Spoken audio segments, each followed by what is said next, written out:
Yo, what's good, everybody? It's your boy 005 Dynasty here, back with another video. And this video was inspired by a question on YouTube from a dope individual. I'll leave a link or @ in the description so you can go check him out. He's dope. You know what I mean?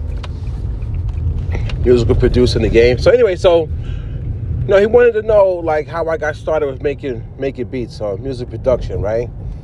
And I did a video where I was talking about I went to school for music production, and that was years later, after I had started, trying to learn how to make beats, right? So as you can see, I'm on a picture right here. And this picture is of Busta Rhymes and my twin brother, Legend. I mean, that's his rap name is Legend. He goes by Words from a True Legend, or he goes by Hood Legend 516. But, his original rap name and what people know him for is Legend. Okay? So they used to call us Legend and Legacy. Legend gave me the name Legacy. It was Legend and Legacy. That's why you hear some people call me Legacy. And now you hear most people nowadays call me Dynasty, because I changed my alias to be 005 Dynasty, which stands for Oh Shit Dynasty. Like, oh shit, man, there he go again. Oh shit, another dope beat. You know how it is, right? So, how I started making beats. So, I started making beats by a DJ or a musical producer at the time. His name was Mighty K. He's from Hempstead, New York, primarily on the park side of Hempstead. You know what I mean? He came to work one day, and he was like, "Yo, I'm making beats now." And I was like, "You making beats?" I was like, "Oh, how you doing that?" And he just pulled out a CD that had a version of Fruity Loops, not FL Studio at the time, Fruity Loops burnt on it, and he started installing it on the computers.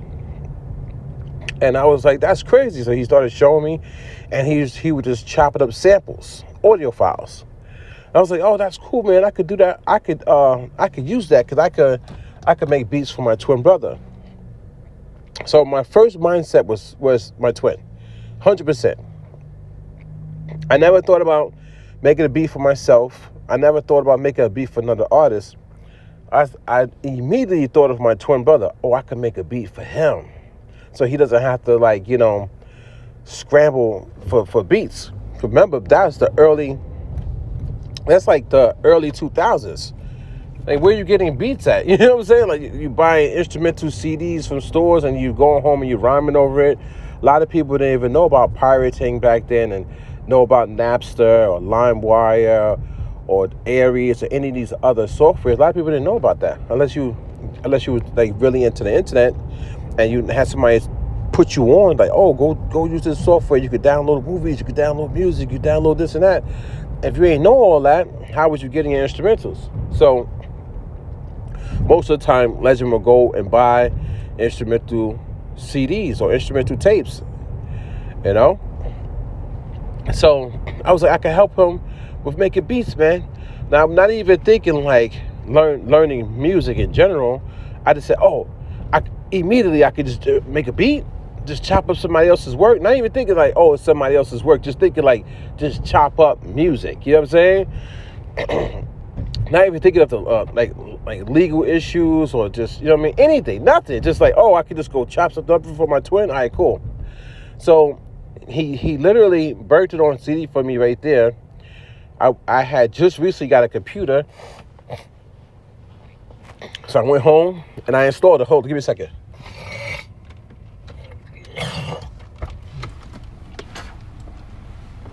It's cold, still cold out here in New York, man. My bad, guys. So I installed it. I went home and installed the Fruity Loops on the computer, and didn't know what to do. Like, he showed me at work a little something, but I still didn't know what to do, right? So I went back to work the next day, and I was like, "Yo, can you show me again?"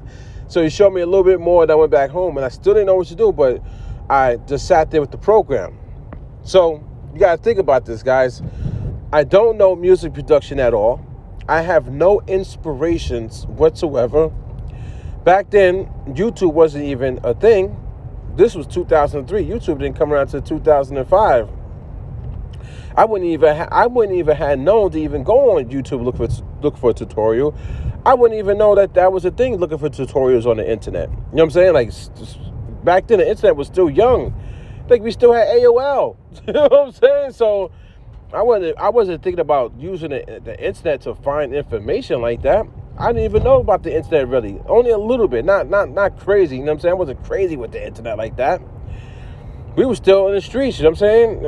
I'm Gen X. I'm born in 1980. We were the latchkey child. You know what I'm saying? We were out there in the streets. So now I got this program, and I'm just sitting here, and I'm trying to learn how to chop, and loop things up and make things sound good.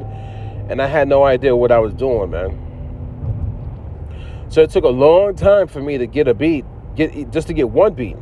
Then it took a long time just to even learn how to make beats, man, to get rhythm and understand tempo and BPMs and, like, you know, counting measures and, like, you know, the kick drum and the snare. So you got to think about it. I'm making beats. I don't know about leveling. I don't know about nothing, man. Literally nothing. I'm sitting in a room, and you could ask my twin brother, man. He would tell you, man.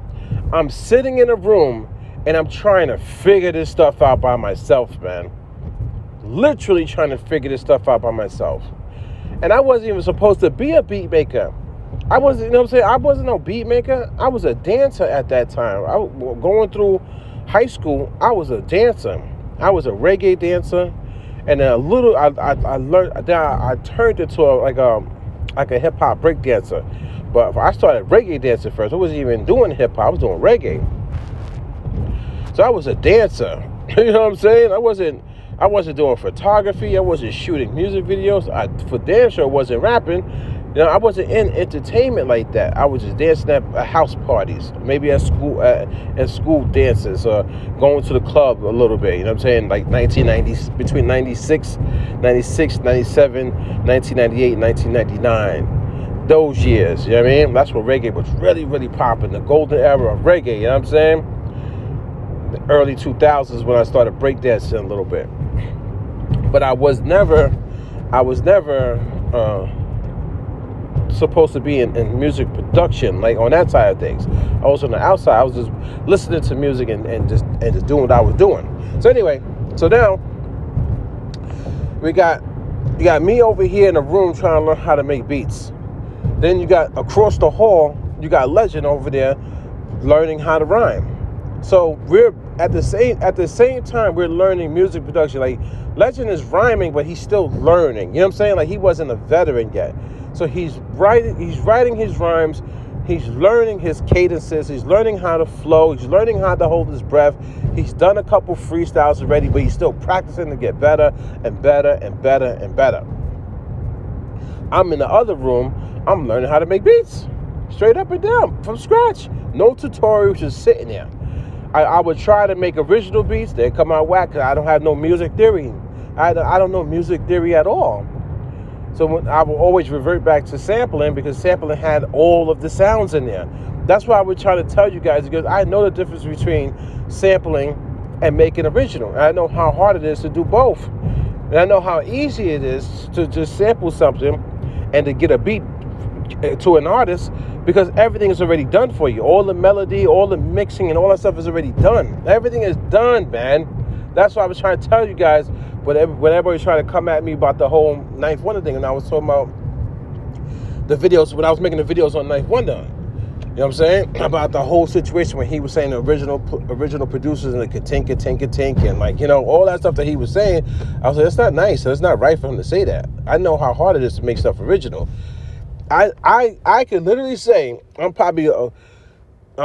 in a group of people. I'm in the group of people that started making beats early, that had literally no knowledge, no mentors, nobody helping them, and they sat there and really, really learned from scratch by themselves. And I didn't even learn using the MPC and all that stuff. I didn't even know that stuff even existed. I didn't even know an MPC even existed back then, until I saw Arsonist on the Heatmakers doing it on Smack DVD. I was like, what is he doing? What is that? You know what I'm saying? He like really, really inspired me. You know, so and that's one of my that right there is my favorite musical producer of all time. The way he creates is crazy. You know, he does that aggressive soul, that like aggressive soul chopping. Man, it's crazy, man, crazy. I remember running out to the store, a Sam Ash or Guitar Center back then, trying to get a drum pad. I went and got this drum pad. It was like very, very small. It was made by a Kai, I believe. A Kai or M Audio, something like that. I think it was by a Kai. It was a strip, like a drum pad. Had like 8 drum pads on there. And I'm trying to learn how to chop up like arsonists in FL Studio. And I'm plugging this thing up and it's laggy. Nothing is working properly because it's not back. There was so many bugs in all those programs back then. Everything wasn't working together. Like companies weren't working together. So stuff like MIDI was kind of messed up a lot of times back then. You know what I mean? So I don't know whatever happened to that thing. I think I threw it away and just went back to chopping up in FL Studio. So anyway, guys. So I started making beats for Legend. You know what I'm saying? He had a manager that had a lot of famous people coming down to see him, and he was supposed to be like the next best thing to take off from Long Island, New York. It was Legend. He was the artist, right? And also my cousin Rick the Villain. So Rick the Villain wound up signing to Busta, and then Legend was next up to sign with Busta. The whole conglomerate thing, there's videos out there with Busta Rhymes shouting out Legend, saying he's next up in conglomerate and all, the whole big thing. I was never the person that tried to get a deal for anything. I only made beats for Legend. That was it. I was the twin brother that was helping his twin brother. That was it, man. So I went to school for music though to try to get more knowledge. So I started making beats in like 2003. I went to school for music in 2009. I went to the Institute of Audio Research that was down in Greenwich Village, New York. It's no longer there anymore. Now it's out here in Long Island. I think it's at a Delphi College. No, it's at one of these colleges out here in Long Island. I can't remember. They closed the school down in the city. So I went to school for music to understand music better because I still didn't understand it. You know what I'm saying? Like, I didn't understand it. I never played an instrument like that. Like, you know what I'm saying? Like, music is hard, guys. I don't think people understand how difficult music is. Like, just creating music, understanding music. It's hard. It's a lot that goes into audio production that people don't even know about. They don't even understand.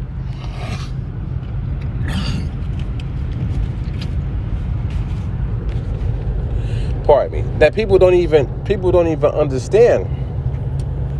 And when you're sitting there at home in your room and you don't have tutorials, you can't just go look on YouTube and people telling you what to do. It's even more difficult, man. I mean, really, really difficult because where's your knowledge coming from? Most people learn from somebody else. Most people literally learn from somebody else, man. Literally, somebody tells them, and that's it. I had to sit down and learn how to use an entire software by myself. And every day was a struggle, man. You know how many days I gave up because I just couldn't understand the program? And this is the early 2000s. How many people really understood programs back then? Not a lot of people. And at the same time, I was learning Photoshop at the same time. I had Photoshop 3 Photoshop. I think I might have had Photoshop CS3. I don't remember. It was one of them. And I still think I have it on my hard drive. I got it was pirated versions back then. So, and I save all my stuff. So I still have the install file for the very first Photoshop that I had. It's just on one of my hard drives. So I was learning Photoshop at the same time learning how to do music production. So when I say I learned from scratch, I can literally say I learned from scratch by myself, man. I sat there and learned Photoshop by myself. I had no tutorials on that. And I was learning Photoshop before I started with the music production. I think I started learning Photoshop in like 1999, I believe, or maybe 2000. I can't remember, man. I know I was still out in the streets dancing a lot, guys. You know what I'm saying? I was doing all the break dancing, the reggae dancing. I was going to clubs, house party. I was battling. I was at the Skate Key in the Bronx. I was at Jam Rock in Long Island. I went and did the auditions for the Apollo. Like, I was out there I was in the streets doing hip hop and reggae. I was out there, guys. But I was teaching dance at this time. And then music production came around when I was trying to help Legend get you know what I'm saying, get into the music industry. But it's kind of crazy, guys. Like, when I went to school for music in 2009, graduated in 2010, you know, I still didn't understand music, man. Like my teachers was teaching me, and I learned a lot there, but I still did not understand music. And then what happened was I wound up getting into a big fight with Legend over something. It was primarily my fault, man. It was me and my attitude, man.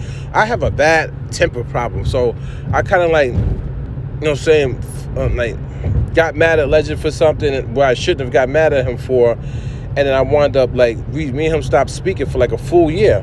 So when we started speaking for like a full year, I didn't make the video shoot for him, Reek, the villain, and E&J. Y'all know E&J. E&J is the guy who punched Nicks, the rap artist Nicks, in the face. They went viral back in the days when Nicks was like, "Oh, why you mad, homie? You mad because I'm styling on you?" Remember that whole styling on you line? And it was in like the barbershop, and then E&J punched him in the face because he kept flashing the gun when he was saying it. Yeah, that E&J. So I know a lot of famous people. I know people who went viral. I know the people who went viral, like, pretty much, I think they might have been the first people to go viral, if I'm not mistaken, like that on the internet. I think E&J might have been one of the first, if I'm not mistaken, in the hip-hop or the hip-hop battle scene. I believe he was like, him and Nicks were the first people to go viral. And Legend was supposed to be there that night to record that battle. Because remember, Legend was doing Hood Legend DVD. He was doing Hood Legend DVD. Aldous Michaels was doing Real Talk TV.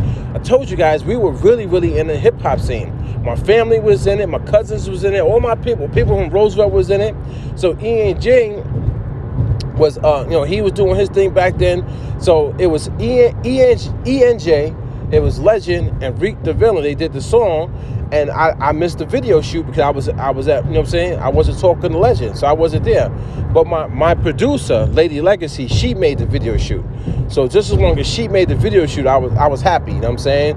I wanted her to be in one of her first music videos, you know what I'm saying? And she was like the young up-and-coming musical producer inside of Legendary Team, which is us, you know what I'm saying? L Team or Legendary Team.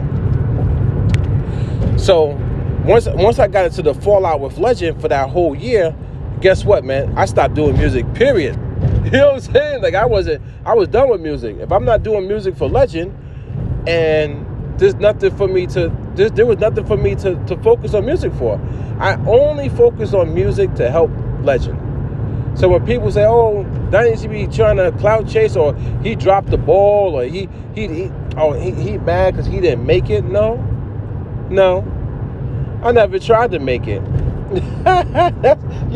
It's so hard for people to believe that, man. I remember when I made the comment, y'all know Stack 5, the basketball player. He was arguing with Kwame Brown a couple years back, and Kwame Brown was like, saying mama's cooking and all that stuff.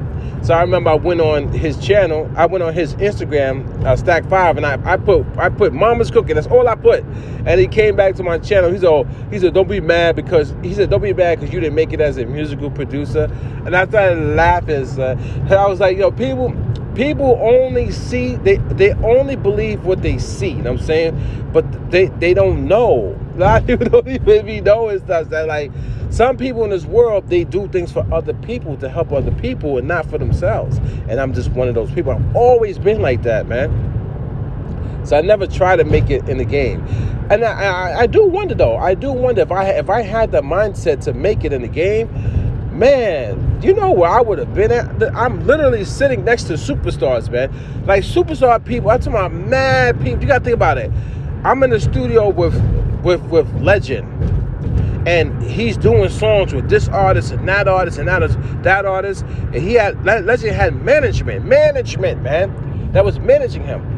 Imagine if I'd have been like, yo, manage me, like, help, you know what I'm saying? You know what I'm saying? Like, or every time I'm in the studio with somebody famous from like Bad Boy Records or this records or that records, all these record labels, and I could have just said, hey, I got beats. I'm literally standing, like I'm literally standing next to these people. Like, I'm literally, like, you know what I'm saying? Look, like, that's me right there. That's the manager right next to me. You know what I'm saying? That was the guy who was managing Legend.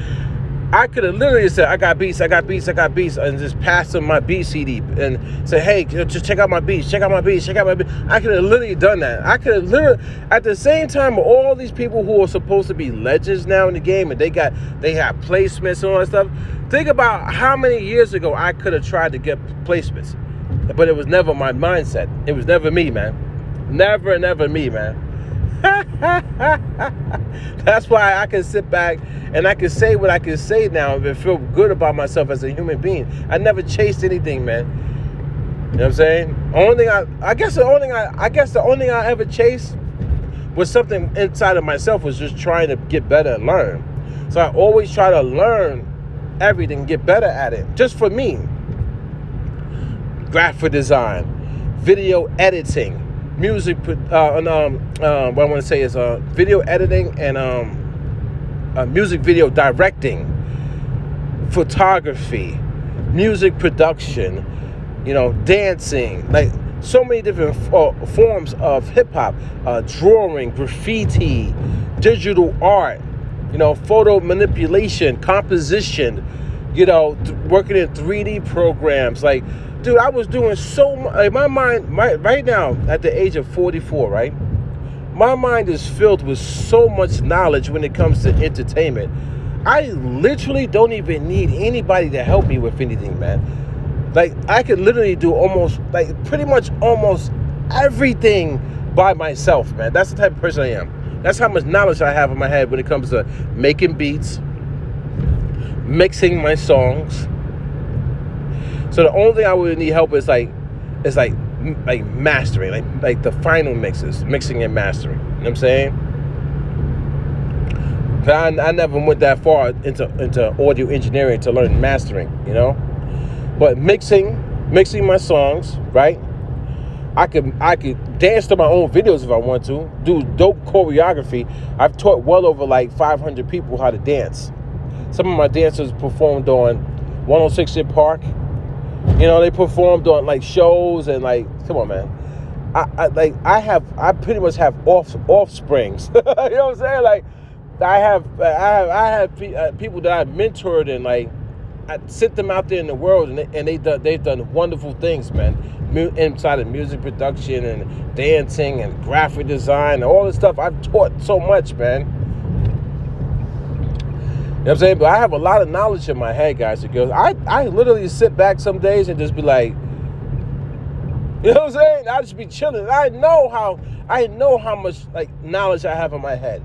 I know how much talent I have in my body, guys. And I still don't chase the bag. People, they think I be chasing that. I be chilling, son. I'm just so happy that I've accomplished so many things inside myself. See, some people want to accomplish things for other people just to recognize it. I feel comfortable that I accomplished things within me, that I was able to conquer FL Studio, which was Fruity Loops back in the days. I was able to learn the MPC and conquer the MPC sampling, drum machine. I was able to conquer reggae dancing and be really, really dope at it. Go to house parties and battle other people from Jamaica and win battles. And I'm not even from Jamaica, but I was able to learn their stuff so good that I was able to beat them at their own game. You know what I'm saying?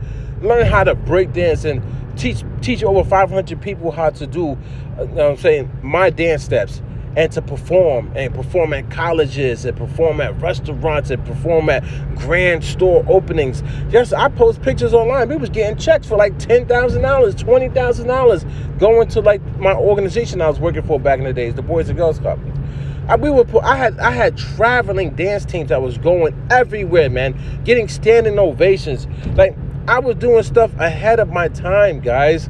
I was doing stuff like the Jabberwockies back in the days, man. I was teaching the kids how to do this.